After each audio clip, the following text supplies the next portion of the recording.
Welcome to the Year 9 Agriculture lesson on hydroponics. So in your assessment tasks that I've sent home with you at the end of last term, there was a couple of questions there on hydroponics. First of all, the first question you've got is, what is hydroponics? Hydroponics is simply growing plants without soil. Now if you're going to grow plants without that soil to hold the roots as a medium for the plant to grow in, you are going to need something else. And of course the plant is still going to need access to moisture, it's still going to need access to nutrients. So part of the process of hydroponics is to ensure that we're providing those nutrients for the plant, and we do that in a liquid form. The way we set up hydroponics is we have in this particular case we're using non-circulating hydroponics. This is a method pioneered by the University of Hawaii.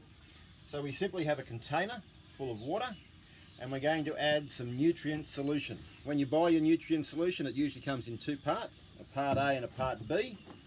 And so we're going to be adding that nutrient solution to the water, and then we're going to be setting up the plants inside the hydroponic system.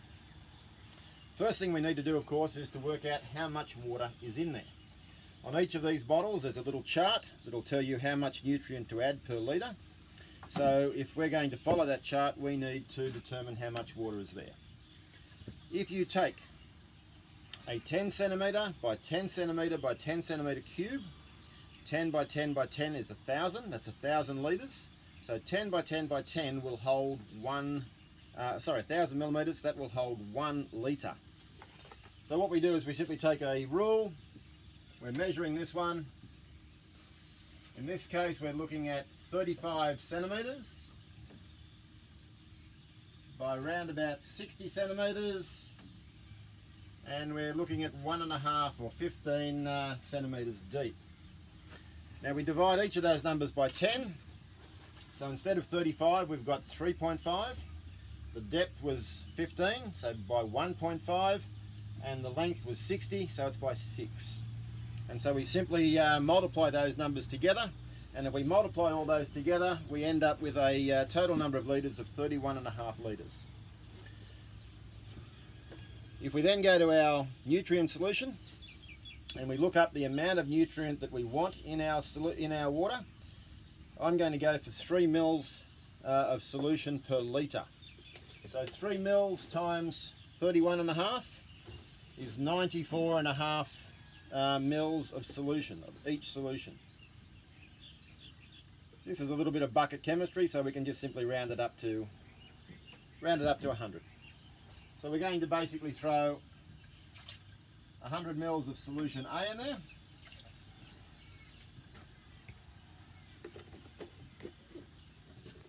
We're then going to take solution B.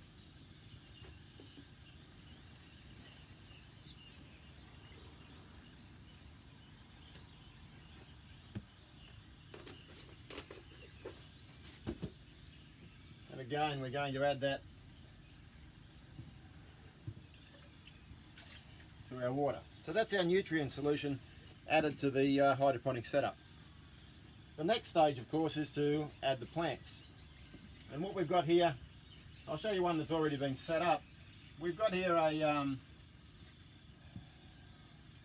just the lid of a polystyrene box. You can see that I've cut out a number of holes in the lid.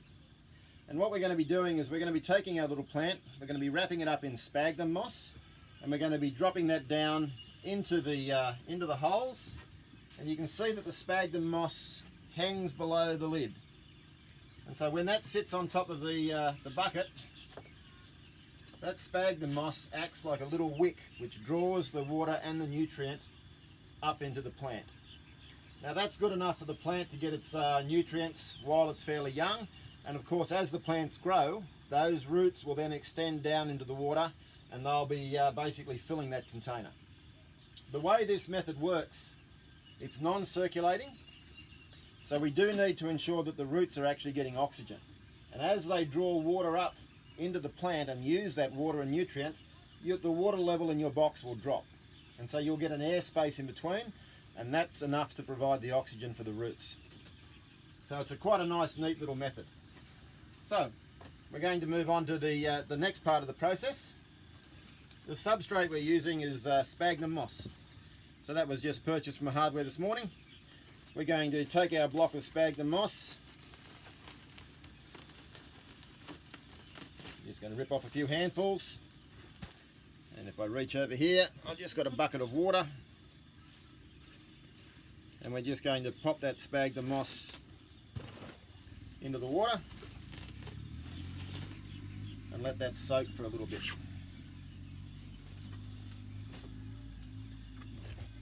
Okay, we're just going to spin the camera around to this side. Now this is a bucket of lettuce seedlings. This little bucket of seedlings was put in by the Year 9s. They basically set that box up, just lined with a hessian bag, some nice potting mix in there, a little bit of compost added for a bit of nutrient, and the Year 9s popped a bunch of lettuce seeds into this particular box, and you can see they've come up very nicely. They did that just before the COVID-19 shutdown, and we're just going to gently just prise a few of those little lettuce plants out of their soil. Now, as I mentioned, hydroponics is growing plants without soil, so we're just going to take most of the soil off those roots very gently so as we don't get too much transplant shock. You can hear our tractor going in the background there, getting our animals fed.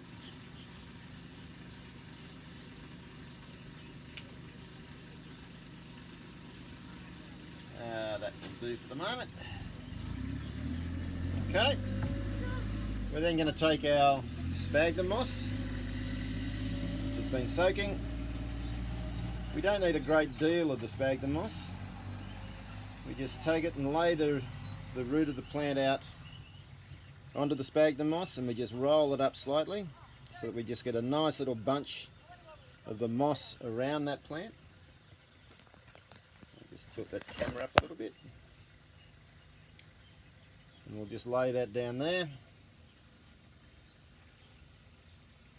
Now this particular method of using the sphagnum moss, I actually developed this because when we first started doing this process we were quickly running out of pots, and so we just wrap that up and pop that there.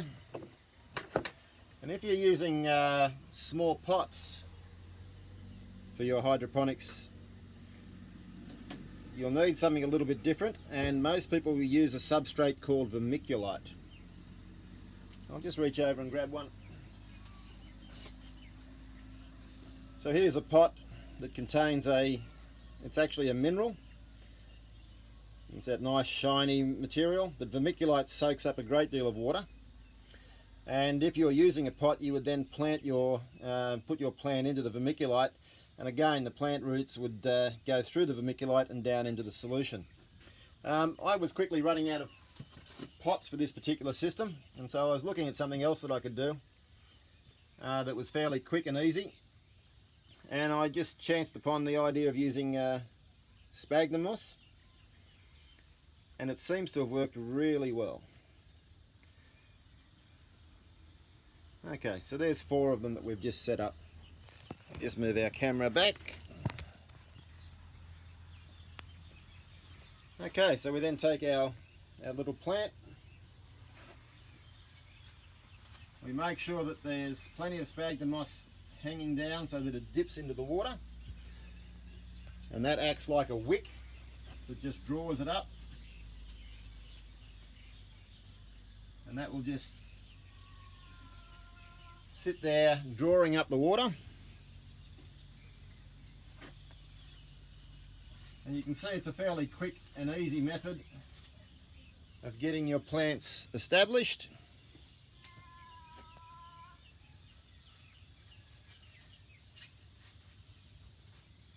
And in a very short space of time, you can see they're all now dipped into the water. We set up this one a little bit earlier. That one's ready to go. And eventually what we'll do is we'll end up having the whole shelf done out with the baby plants. So that's non-circulating hydroponics. Of course, there are other methods of hydroponics. There is flow-through systems. There's ebb and flow systems. There's a whole there's a plethora of different types of hydroponic systems, and we'll put up another video a little bit later on that shows you some of our flow-through systems that we use down in our aquaponics unit. But for now, that's enough information that should get you started on your assessment task. Remember, the two substrates that we're using are vermiculite and sphagnum moss. You can use things like perlite, which is another one. This particular system here is a non-circulating hydroponic system. We do have flow-through, but this one is non-circulating. So hopefully that'll get you started on your hydroponic section of your assessment task. Good luck with that, and stay safe. We'll see you next time.